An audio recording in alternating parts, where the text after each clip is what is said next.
Well, how come the education I had was so amazing, and then I go into these other schools, everyone's struggling? How do we as a society change that? Welcome back to Coffee with Zach. My name is Zach Hathaway, your host, and today I am joined with Jackson Hall.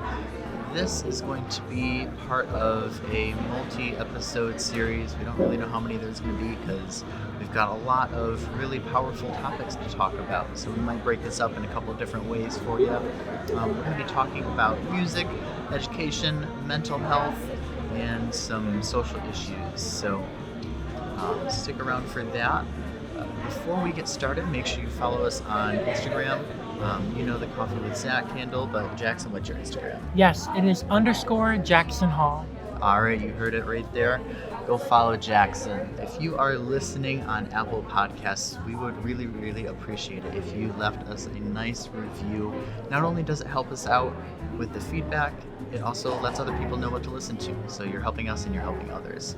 Also, we have some show notes for you. If you want to head over to coffeewithzach.com, that's where you're going to find the most in-depth analysis of today's show. If you are watching on YouTube, you have the luxury of seeing our beautiful faces. And you also you have that description box. That's where you're going to find some of the same information. Hit that like button, you know all the YouTube stuff, you know what to do. For any further inquiries, make sure you send us an Instagram DM or email us. We'll get back to you. And if you want to be featured on Coffee with Zach, we have a form up on our website. Make sure you fill that out and we'll take a look at it. Today's coffee feature is Foster Coffee Company in East Lansing, Michigan. So that's what we're drinking today. That's also where we're filming. So thanks to Nick and John here at Foster for letting us use their space. Without further ado, let's jump right into it. All right, let's do it. So we're going to go ahead and talk about education. Jackson, go ahead and give us a kind of rundown of your background in education. We'll kind of go from there. Yeah, so I grew up in Hazlet, Michigan, which is like 15 minutes from East Lansing. I went to a very wealthy and educated school. My education experiences were absolutely amazing, and I had absolutely no idea the other struggles that other students had. And so everything was handed to me. I never had to worry about school supplies or funding or anything of that nature. Mm-hmm. So when I started getting an education, it was very interesting, to say the least, that not every school is the same. My experiences were very the same. I went to the same school. I hung out with the same people, and my bubble was very small. So, but my education, what I thought at the time, was absolutely amazing. I thought that I was learning about everything that I needed to learn about. So when I came to Michigan State University, it was kind of different. I mean, you came to the realization that schools are not all the same. Right. So it was a very eye-opening experience, but I will say that my education was a great experience. Yeah, so I actually had like a similar experience. I also didn't have to worry about school supplies.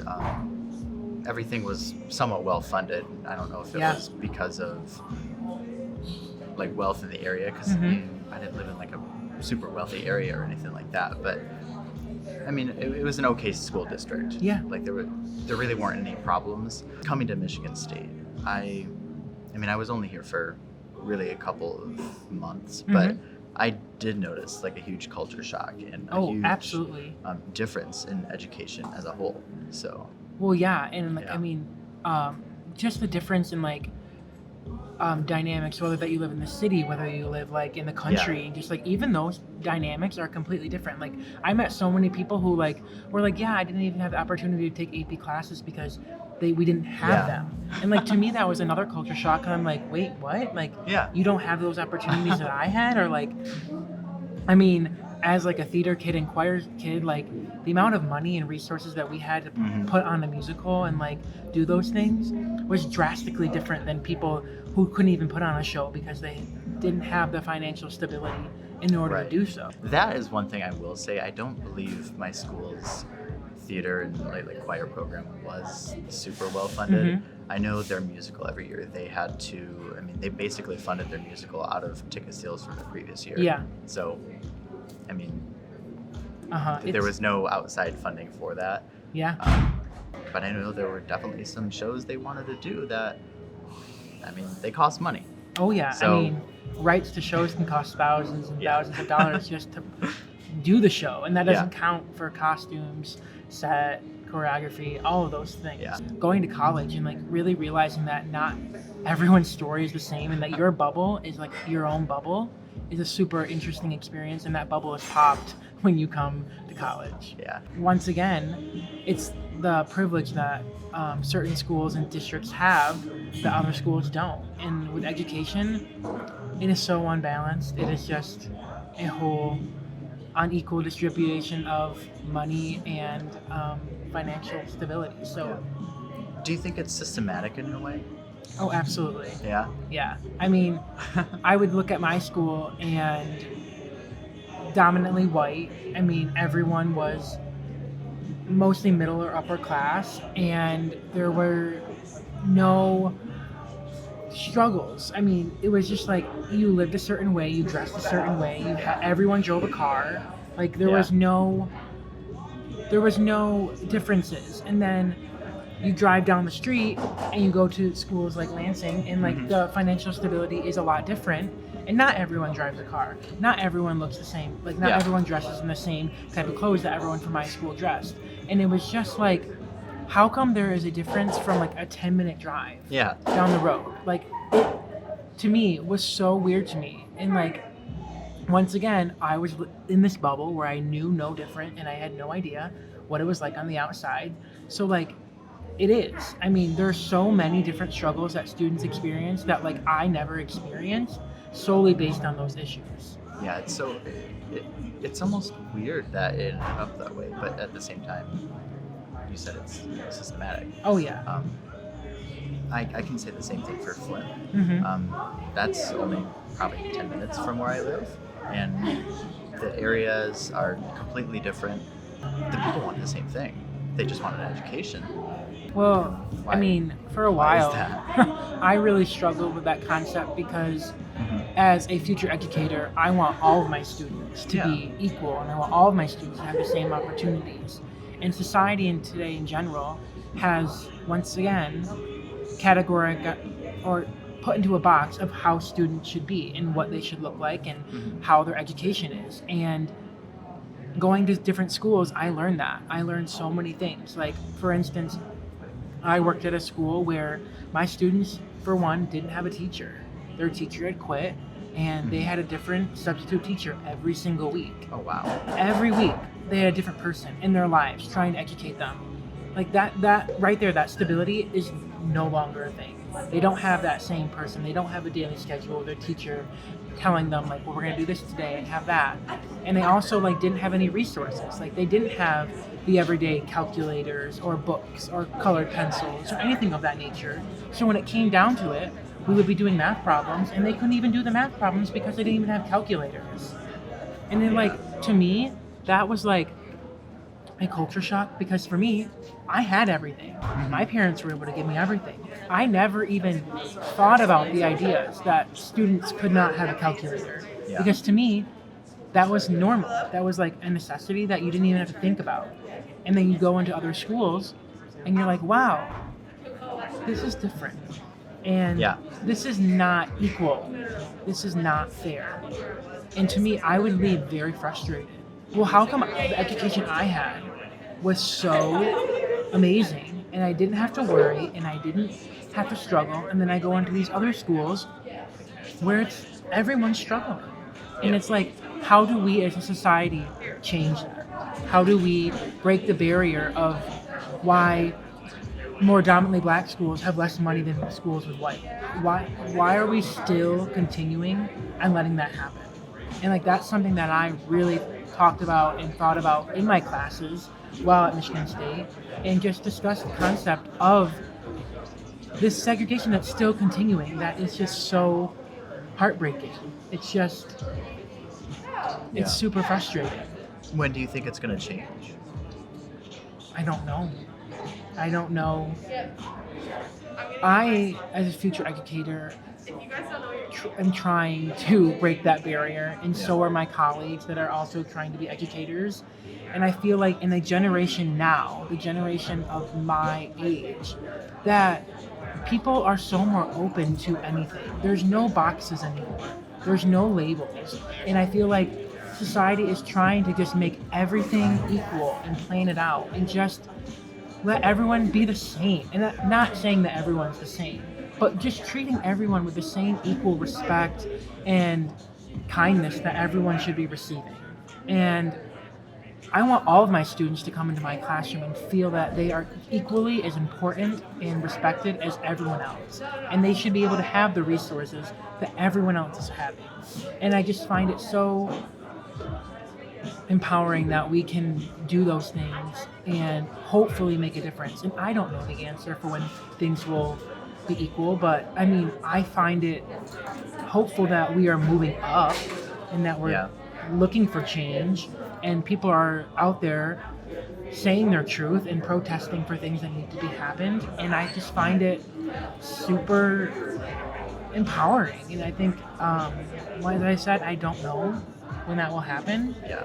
But I think things are looking up. That's good. I was just going to ask, what are some milestones that you've seen like recently that indicate that things are looking up rather than staying stagnant? I would just say, like, in general, just like society's views on like the Black Lives Matter movement and students in general just having more accessibility to things, whether that be like disabilities with like in bathrooms or like ramps for wheelchairs, or like students that struggle with like elements of like ADHD or like antidepressants or anything of that nature. I just feel like it's being more normalized, and students that struggle in certain categories are no longer being put in boxes and being shunned away for things that they cannot handle or no longer control.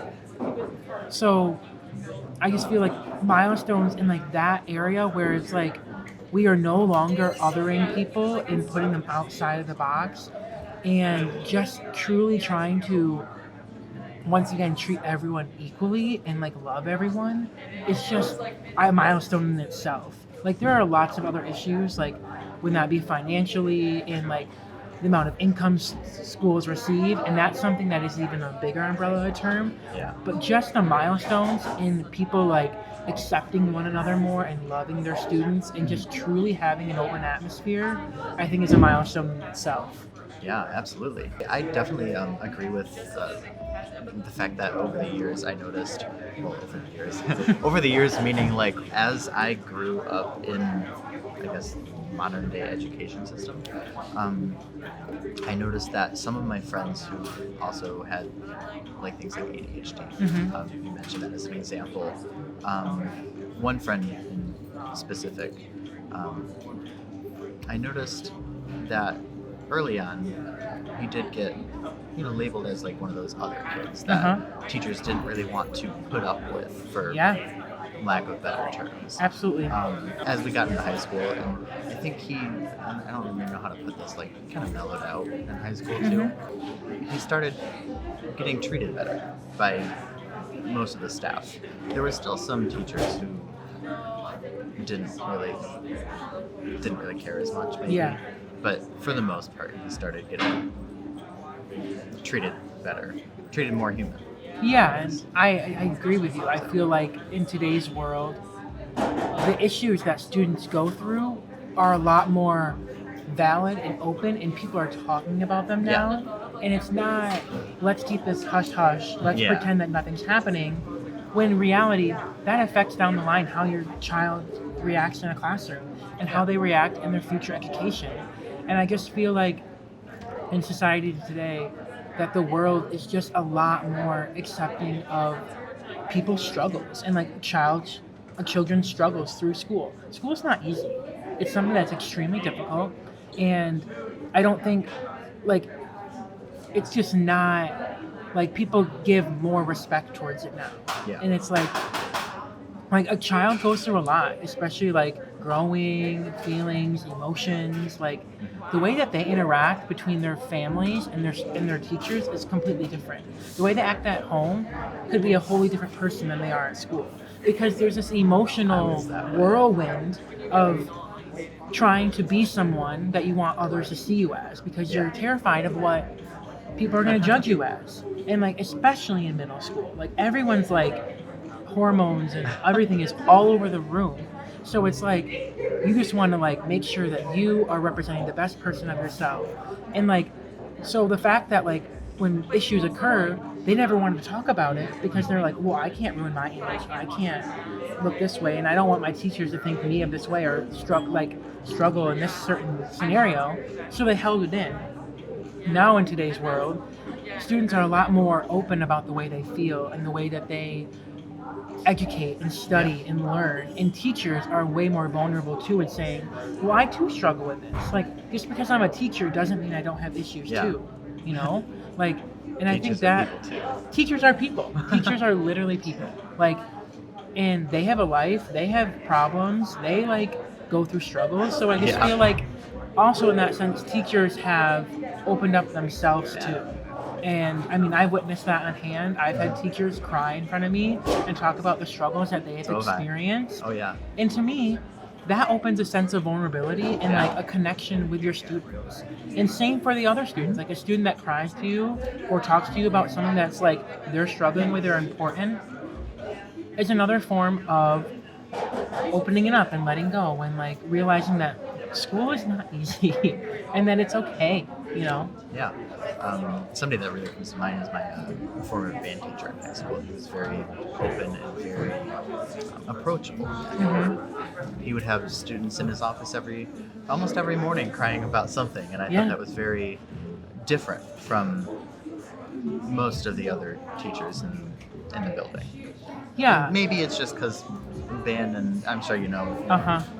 Well, music. The arts. It's arts. It's something where the students arts is naturally have emotional. a stronger bond with their teachers. Oh, I feel yeah. like, but the arts is an emotional place, so you can go be emotional with that emotional person. Right. So it's like you feel more. Yeah. So maybe that had, something to do with it. But overall, he was just somebody who was very, very approachable. And students were literally in there every single day. Then he would come out of the office and then start spilling to all of us. Yeah, I know. It's a great relationship to have. There are boundaries on where to like stop like sharing and from both sides of the parties, but it's a connection that you have with your teacher, and like I just feel like oftentimes in education there's like a wall on that teachers build because they're afraid to show, and I feel like that wall is being broken down in 2020 and 2021, and I feel like as it should be, especially through like a global pandemic that we're in, that people are okay to say like, hey, Mr. So-and-so, I'm struggling with this, like, can we talk about it, or can you give me an extension, or like, and like just solely asking, be like, hey, this is going on, or like this is happening, they're gonna like be valid instead of not saying anything at all. Because like 5 or 6 years ago, I wouldn't have said anything. I'd be like, well, I can't look bad. I can't look like I'm doing poorly. Right. But now I'm like, hey, this is going on. I need help. Yeah. You know? I was always that kid that just suck it up and like do the work, grind it out to the last second. Yeah. But now I would totally try to, I guess use the example, like ask for an extension if I wasn't feeling well or something like that. And that's I value my own like, health. And the whole concept, like, it's okay to like you can take like more time to do something. Like, we are busy human beings. Yeah. Like in high school, like people played sports, were in band, people were in choir, people were in clubs, organizations. Like, school is like their whole life. So it's like they're gonna need like some time to like, hey, I need to like take a little bit of a break, and like, can I turn it in 2 days? Like, I just need to like rest, and like resting is okay. Like, and I think teachers also can rest too. Like, teachers need rest too. So like, it goes equal ways. That's why they all take personal days at That's random. why there's a thing called summer break. Right. Summer break. My old school switched to like a year-round schedule almost. Not like a year-round schedule, but they have like random breaks off through the year. I could not. No. It's confusing. They call it some weird thing, but I need a full 3 months. Like, goodbye. I'm not seeing you for a while. Like, that caused a lot of controversy, but overall it seemed to work out pretty well. But that was for my senior year. But where do you see yourself going, like in education? What's your like career path in education? What specifically do you want to teach? Or what are you teaching currently? I am currently studying music ed, at Michigan State. Um, for a long time, I wanted to teach high school choir. It was something that I was like, I have to do this. It is my dream. Like, Yeah. and it was right after I graduated high school. Like, and I had been in it for so long. I was so impressed by my choir teacher, and I loved the community, and I loved everything about it. And that's what I thought my first 2 years at Michigan State. However, as I got older and grew into things, my passion for elementary students just strive past everything else. So I would absolutely love to teach choir music or general music in an elementary classroom. For me, elementary students, their imagination, their exploration, their creativity, and their outlook on life and music is just so wide. And they love to have fun. They love to experiment with instruments and everything. They love to dance and sing, and I absolutely love that. Their mindset towards music is just so, it's a variety. And like, that's what I love. And they're so funny and outgoing, and I absolutely love it. So teaching music in an elementary classroom, I would love. What has been your favorite experience working with kids so far? So I had an opportunity to work at a club, or a summer camp called Camp Pawapi, and it was the best experience. I was like with 12 kids on my own, and we kind of just vibed, and we kind of went rock wall climbing, canoeing, archery, all those things. And I got to be hand on hand with students one-on-one all the time for 40 hours a week. And like, it wasn't centered around music, and it wasn't centered around solely like educational, like solely in the classroom, but it also was outside. Like, you can learn at a summer camp, and I learned so much about them, and I taught them so many things, and they taught me so many things. And we would be outside in the rain and thunderstorms, like in the dying middle of July heat, and they made me laugh. They made me cry sometimes because they would be so cute when they would leave. Sometimes I would be like, you need to walk away because I'm gonna scream because you're not listening. But it was all good energy, and like, I just knew from there on that I had to surround myself with kids of that age, probably from like ages like 5 to 8. I think that age is just so fun. And I just knew right then and there that I had to continue working with elementary students. So it was so amazing. What did they teach you? They taught me that I need to be flexible, that I will not necessarily know all the answers, and that I need to not try to be in control of them, because trying to control 12 7-year-olds running around, also trying to rock wall climb at the same time, is a project. Like, and they taught me to be fun and let loose and really just enjoy the moment. And like, because people grow up, kids grow up, and like, you have this moment and this day. That's so sad. I know. In this hour to hang out with them and do something. And I mean, they also taught me that kids' backgrounds are all different. Ooh. That's really powerful. They all don't come from healthy, loving families where they don't necessarily have the same attention from their parents as other kids in our group, or from myself. And I really had to take a step back and realize, well, maybe a student is acting this certain way and not listening solely because they want attention, because they're not receiving it at home. And there were many heartbreaking stories where I learned about students where they dealt with divorce, or they dealt with death, or they solely like couldn't afford like lunches and everything, and their stories were heartbreaking sometimes. And like, you don't realize things until you learn about it. And like, you cannot judge a student based on their actions and their attention skills and their attitudes towards you until you know their story. I had a student who really struggled with listening and following directions and would talk back and was very angry for like weeks. And my first instinct was like, well, this kid doesn't like know how to follow rules. He's a brat. Like he doesn't. Yeah. He has like his parents do not know how to take care of him. And it wasn't until his mom came up to me and told me that she apologized. She was like, oh, my son is just really struggling with anger. And I was like, oh, I would just love to like talk about that. And she said that his dad passed away in the past couple months, and that to me put everything into perspective. And it's really hard to watch a 7-year-old watch their dad pass away, and you have no idea their backstory.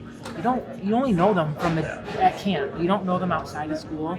You don't know their background. So you have to take that and look at it and be like, well, how are we going to work with this? How are we going to make sure that this student is okay? And they're not going to be okay because they just experienced death. It's something that I have yet to experience with a family member that close.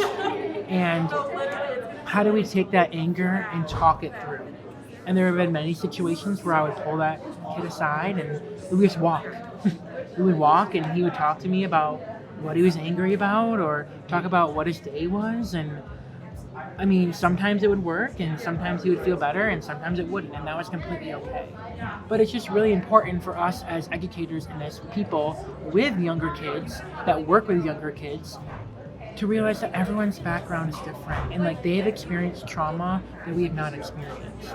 And everyone's trauma is different and everyone experiences things in different ways. But like kids' trauma is different. Wow, that's really powerful. Yeah. So with that child specifically, did you? I guess how long were you working with that? I worked. So I was with. They were in my group for about, or they were in camp for about like 3 weeks. So like the first like week and a half, I was like, what's going on? Like, their anger is very high. And it wasn't until I had the conversation with a parent that I realized the situation. And it's just been very important that you have those conversations not only with the parent, but with the student. And you do not have to bring up a situation, but just be like, hey, like, I know, like, let's talk about why you feel this way or why you were acting in a certain situation. Because the way that their anger is directed not towards another student or you, it's the situation. And like they could just be angry in general for no apparent reason, but talking about it and be like, hey, let's break this down. Let's say, why are you mad that you can't go on the rock wall right now? Or why are you mad that you can't share this item with a student, like a ball or something like that? And it's just important to have those conversations and really just figure out how your camper's doing. Like, you just want to make sure that they're okay and like that they're having a good time and that they feel valid in their feelings and their emotions. Because if you just try to put them in a corner and say you need to be on your own and time out, that sometimes works for students who just need to calm down, but that just makes it worse because then they're not truly expressing their feelings in the way that they feel. It's like us as adults. Like if a person is crying and upset, you're not going to say go in a corner and be on your own. Right. I mean, some people like that, but if you've experienced those things or experienced anger or frustration or trauma, you want to talk it out with someone and have a direct conversation. You don't want someone to be like, you need to go to timeout for 5 minutes and just think about what you did. Like, that's just going to make it worse for the student. So, like, I learned that just, like, students need to have conversations with us like adults. Like, I want to treat that student or that camper like an adult and have those direct conversations and ask them truly how they're doing. So, like, yeah. With this child, how did you, not how did you approach, like making progress, but, I guess when did you start seeing progress? I mean, I just felt like,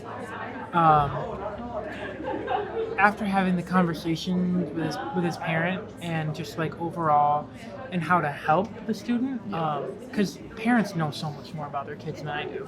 Yeah. So they gave me some advice and like we had some conversations about how are we going to approach future situations when we are like frustrated or are angry, and like some like solutions, whether that be like let's just walk away, let's go walk and talk about it, or let's express to the other person why we're feeling this way, because a lot of the times kids never truly say I'm angry at you for this reason and this reason solely. They don't do that. They don't. No, they They don't. just talk back and like shove or push or like or yell or whatever. So I try to have a student or campers address like I am upset for this reason. Yeah. This makes me not feel good. So we did that, and like the child just worked through those things, and like yeah, they would still get angry in some situations because no child is perfect. No. But they knew when like, hey, this is making me upset. Maybe I should walk away, or maybe I should talk about it. And they really did enjoy everything. And like, I mean, one camper's like frustration and anger can affect the whole group, Right. and it can like cause chaos and other anger from other students. And I mean, they just also worked as a group, and like a student can sense, another kid can sense when another kid isn't doing well, and like they were there for them and like help them out, and like kids are so sweet, and like they know how to show love in ways that like I don't show love. Like they like would bring them like candy or something, or like, even give them a hug, and like I mean, affection like that is like weird for kids because like they just like don't. It's just like unique for them, and like Yeah. but it's also like completely normal, like compared to other people in today's world where it's like giving a hug or like Right. doing that is like awkward Yeah. for some certain people, but like for kids it's like, well, I don't care, like I'm just gonna do it. And like I just learned that in general it's really important to not, as everyone says, do not judge a book by its cover. Yeah. Like, you do not know the inner workings that this student has gone through. You don't know their childhood trauma or what their family dynamic looks like.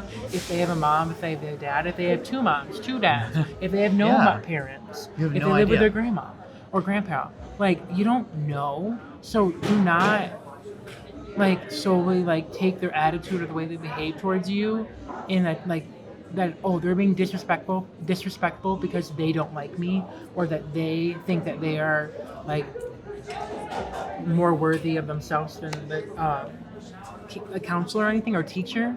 But you can't do that. Yes, you can have conversations and talk about like, I would really like you to act this way, or like let's talk about how we can work in certain ways to listen better, or like talk through our feelings. But you just can't jump to conclusions and say this student is bad, because there are a domino effect of reasons of why they're acting that way. They're not acting bad just because they're bad. Yeah. Like, we don't act sad or like rude because we want to be rude, like, or not listen because we don't want to listen.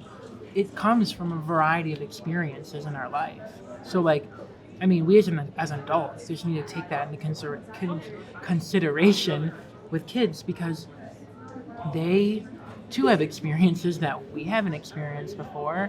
Like, it's just, you can't, just because they're younger than you and less developed doesn't mean that they haven't experienced worse things than you, or like their life might be like shorter than yours currently, but they might have experienced a lot more trauma than you have. Very So true. like, we just need to look at our students and just solely love on them and treat them with respect and be a listener, because we just need to listen. If we don't listen, how are we ever going to like help them or change like things or make things better for them?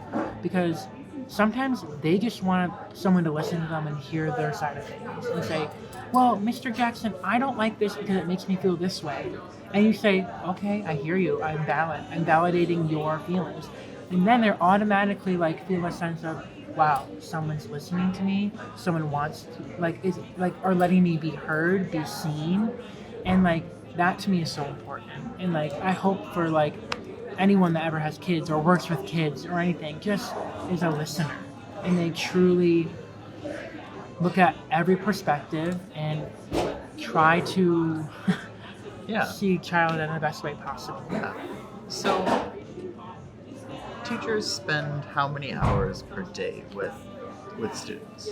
I mean, depending on the kind of teacher, right? For music student teachers, Yeah. Yeah, sure. Well, they're in the school like 8 hours a week or 8 hours a day. Yeah, 8 hours a week. Yeah. 8 hours a day, and then if it's during musical season, they're there 3 hours after each day. So a lot. A lot of time. A lot of time. Would you consider music teachers, educators in general, to be role models for kids? Oh, 100%. I feel like every teacher is a role model in any classroom, in any way. With music, I'm biased because that's me. Yeah. And I feel like music in general just is an emotional outlet for students, and they, no matter where they are in their life, they can relate to it in some level.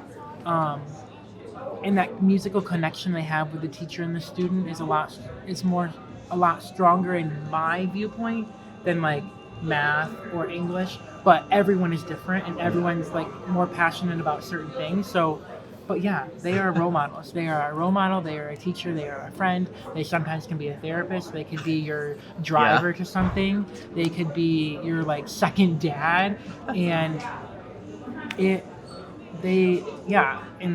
there's definitely fine lines between where those can be, but they are so much more than a role model. They are like, I would say, like one of your best, like not best friends, but like a really good person in your life that has a multiple part of roles. Like they can fit into a different categories. Yeah. And I do have to apologize. I totally preemptively phrased that question expecting an answer. So oh no, you're I normally totally don't do that, but I kind of had an inkling of what you were going to say. But what are some examples of teachers outside of the school system?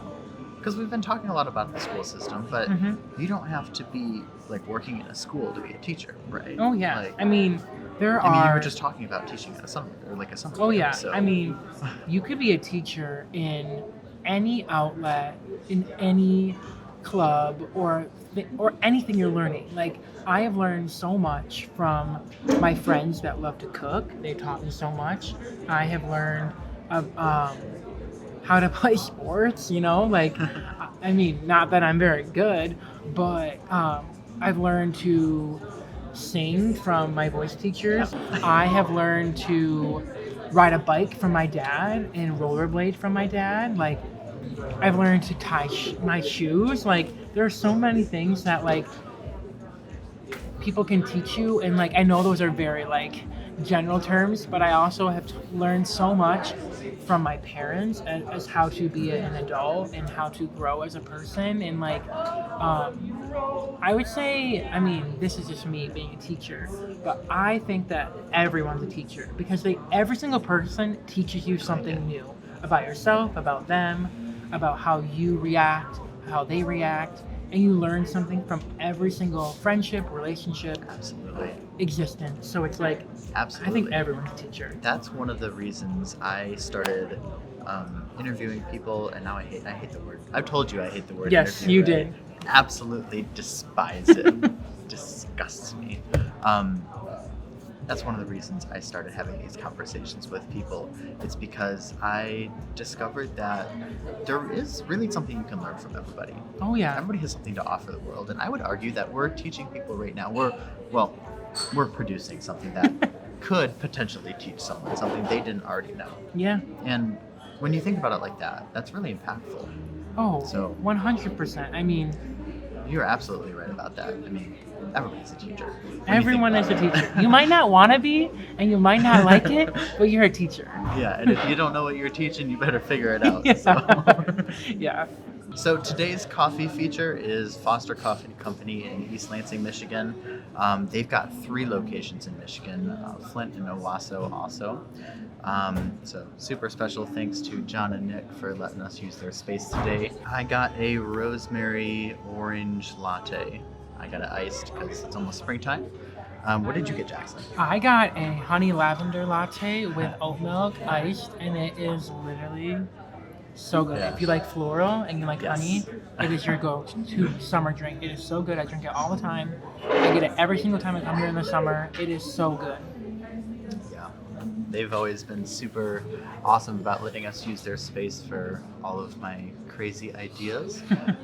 So again, super big shout out to them. If you guys like shopping for coffee online, definitely be sure to check out their store. I think you can order coffee online, right? Yes, they also have online ordering for people that want to do mobile ordering or they want to do curbside pickup. So if you don't feel comfortable coming in, you can order online. Yeah, in fact, last episode, Fabian and I had ours delivered, so that worked out wonderfully.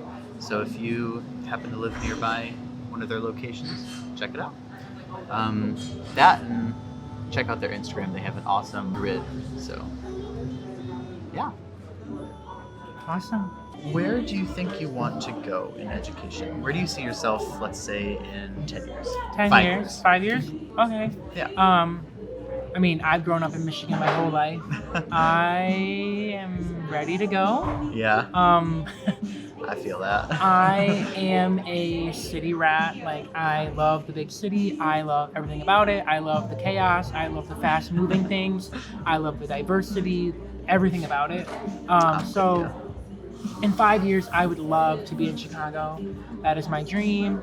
I would love to teach in either arts or like public school in elementary education for music. I just think the city offers so much new ideas and like talent and diversity that I truly have yet to experience.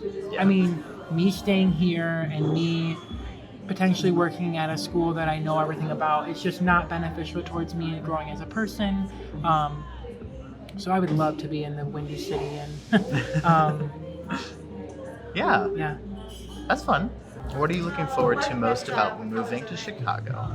And what are you looking forward to most about teaching in Chicago? Okay, moving to Chicago, I am a foodie, so the amount of different restaurants that are there and like the rooftops and like dining, to me, it's just like the overall vibe is just like everything that I live for. Yeah. It's so like fast and upscale and like everything that I love so much. So that is probably like in the overall, I would say just the vibe of living in a city is just like my absolute dream. Like I have to do it.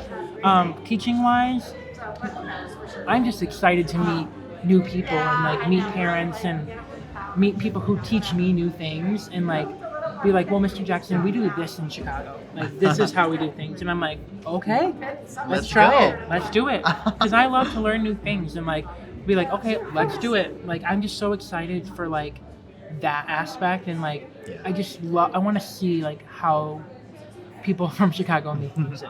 Like it's just That's awesome. It's just so exciting. Well, I definitely hope that you think it lives up to your expectations, your excitement. I hope so too. I haven't been to Chicago in so long. Gosh. Let's see. We took a family vacation there, but we previously discussed that. Yes. I'm not a fan of family vacations because you don't get to do anything other than like the tourist stuff. Yeah. So I went there for like one night on my own, but it was kind of cold and snowy out. So I think I just got food and went back to my hotel room, edited some pictures, and that was it. So, but it was still fun. All the other times I've been to Chicago, it's literally just been the airport to go elsewhere. So, yeah. So how did you first find your passion for teaching? I mean, I always have loved kids and I've loved nannying and educating. But I don't think I really knew that I wanted to go into teaching until I was about a junior in high school. I had the opportunities to go into some classrooms and observe other teachers, and I just knew that I, as a person, like wanted to have an impact on my students' education and like on people's lives in general. Like, I am not a math person. I am not a construction guy. I am none of those things. I'm not a business boy. Like, but for me, like kids and music was just something that I absolutely love, and I could morph them two together. And I just knew that that was something I had to do. And like the passion that I saw from my choir teacher and like my past choir teachers was just something that I wanted to continue and I wanted to have in my future life. Did you look up to them as educators too? Oh, absolutely, yeah. Super important. Did it like shape your vision of what you wanted your future self to be?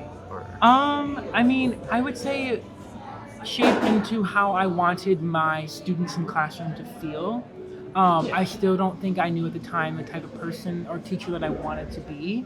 I was still trying to figure out who Jackson was. I like that.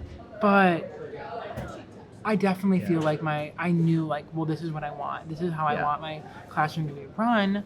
But as going through classes at Michigan State, I've definitely changed my viewpoints on things and what I find it's important and what my students should feel and be able to experience in my classroom. Yeah. So, how did you figure out who Jackson is as a teacher, or are you still figuring that out? I mean, still in the process. But I mean, growing up, I just, especially in the past like year, I've just realized that like for me, what is important to me as an educator is that one, I want my students to feel accepted and valid who they are, because for me that is above everything else, acceptance, and that they are 100% okay to be who they are and what they wear and what they say and how they identify. To me is like my number one thing, because I want my students to all be safe in my classroom and I want them all to feel like they can be 100% them.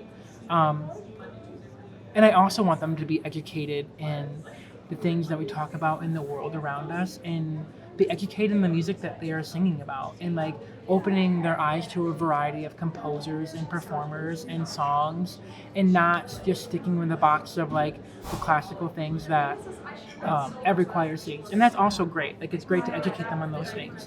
But I want my students to be wise in that field and have an understanding that, well, there is a variety of different things and that we can sing about them. And like, I just want them to have those two things at the top of our classroom. And I would say for me as a person, I just realized it's also important just to be yourself and like, but be professional, but also like, don't build a wall, because if you build a wall, it's not gonna work.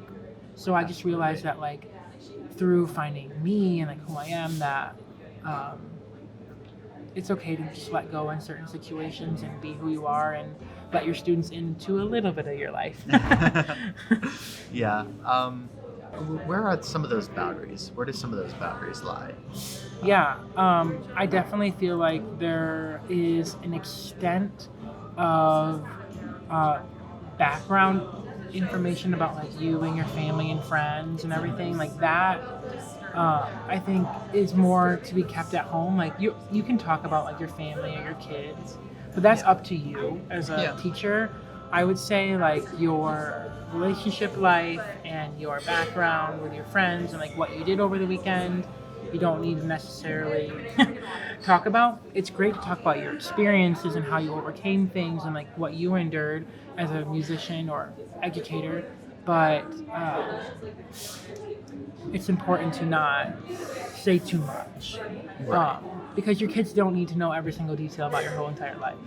That, like, once you're done with them, once you graduated, feel free. You can have coffee and like talk to them about anything. But when they're your student, there's definitely a boundary, and definitely a boundary with the other student too. Like, you don't need to know every single living detail about their life too. Like, there are things that they can tell you as much as they want because that's what they want to tell you.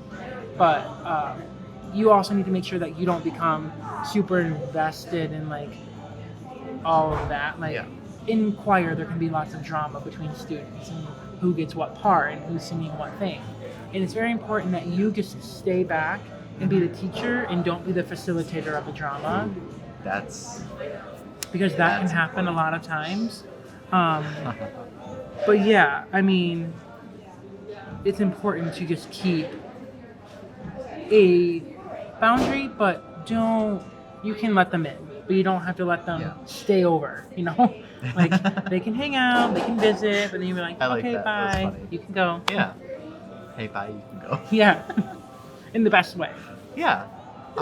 So since you're going into more music education, how do you feel about standardized testing? I know that's a big, like, controversial topic Yeah. in education in general. I personally struggle with the SAT and ACT scores. So do I. I find it very labeling that Yeah. you are solely basing a student off a number Yeah. and how they test wise. Mhm. And I mean, recently I know certain colleges have like started to remove those things, which is great. But for me, like growing up, I knew that like I was pressured to like do well on the Yeah. test, and so was every one of my friends. Like it was when it hit junior year, it was like SAT, SAT, SAT. Like you have to do well. If you don't do well, you're not going to get into college, and you're going to fail at life. Like that was literally like the overall like things. They're like you will fail if you don't do well on the SAT. And it was just like I now like as a music educator like I see where it's like okay you need to like take the SAT in order to get into a college, but from my viewpoint the SAT did nothing for me. Like I am majoring in music. There Yeah. was no questions about music on that test. There was no questions about anything of that nature. No arts, no I feel the same anything. way. And like I understand that like there has to be some type of admissions way for people to get in, but I solely don't think it should be based off a number. I think that students should be able to interact with the admissions board and have interviews and talk to them about how they as a student should be in that university. Yeah. Like I just don't think that a score on how you do it in math should be like telling you if you can get into a school or not. I just Right. find it very It's ridiculous. pointless. But that's just me. Okay, so we found an article confirming that some schools, including Harvard and Cornell, are waiving standardized testing requirements like the ACT and SAT. That's from the New York Times, so we're going to link that in the show notes. But I just thought that was really interesting because we did some pre-planning for this episode, and when Jackson told me about this, I was like shocked. I had never considered that schools could be doing this, and I guess with everything like the pandemic going on and all of that, I guess schools really are just doing away with the whole standardized testing. Oh yeah, absolutely. And I just feel like now students are just having an opportunity to have less stress when it comes to Yeah. applying to schools. And if they want to put in their SAT score, they can. Yeah. It's not required, but it's not the main focus anymore. Yeah. So It shouldn't be for kids. It doesn't help. exactly. I mean, maybe if you're going for like some astrophysics degree or something Yeah. like that. If you're gonna work for NASA, maybe I can see it. But I don't think any of us are working for NASA here. Nope. If anybody who knows me, that's totally a joke. I wanted to work for NASA for a long time. I wanted to be like a physicist, and then I got to MSU and discovered that it's not all No. like explosions and rocket science. It's a lot of like sitting in front of computers all the time. And, yeah, oddly enough, that's what I do all day anyway. So Yeah. thank you guys so much for watching. If you guys have any questions, again, make sure you reach out to us, send us an Instagram DM or an email. If you want to be featured on Coffee with Zach, we got that form up on our website. Don't forget about those show notes. Is when you're going to find any reference material, all of these articles that we've mentioned, plus some others. If you share this with any of your friends, if you enjoyed it, feel free to just give us some feedback. Let us know. It really helps us out. We really, really appreciate it, just like we appreciate you. So thank you so much. Jackson, is there anything else you want to say? Yeah, just thank you so much for having me, letting me Yeah. ramble, and just love your kids, love yourself, and don't feel scared to go to therapy. It's fun. Well, Jackson, thank you so much for being Thank with you. us today. Thanks so much for coming on. It's been a pleasure just having a conversation with you. This is what we're all about. So with that, I'll catch you next time on Coffee with Zach. Good, awesome. All right, I think we're all good.